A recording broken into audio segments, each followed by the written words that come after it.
Well, let's take it down a notch and let me know what you saw about do-it-yourself kind of stuff, because a lot of guys on our forums like to build their own speakers. So did you see anything there at the show that was compelling?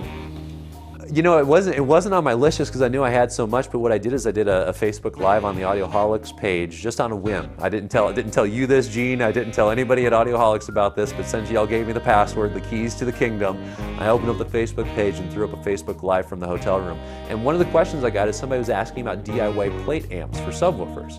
And I said, you know what, that hadn't made my list. But the next day, I knew that Parts Express / Dayton Audio was there, and I stopped by, and I'm so glad I did, because they had a low-cost, a 250-watt plate amplifier with built-in digital DSP. And those sound like fancy buzzwords that don't mean anything, but let me put it to you this way. What it allows you to do is on the fly, while taking measurements, not after taking measurements, while taking measurements, adjust things like your high and low pass filters, adjust parametric EQs, adjust limiters, adjust compression, all these fancy things that you would, in the old days, have to switch out a lot of complicated electronics to do. Click, click, click, you're done. And now as you're developing your subwoofer, as you're measuring it, you can make changes on the fly in a matter of seconds that used to take days for you to do.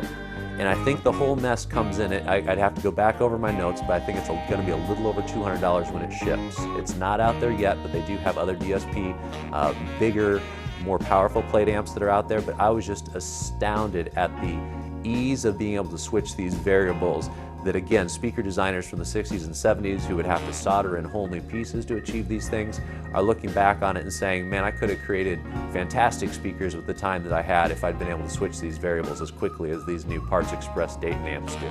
Well, that sounds really cool for the propeller heads that like to build their own stuff, so definitely keep an eye on that.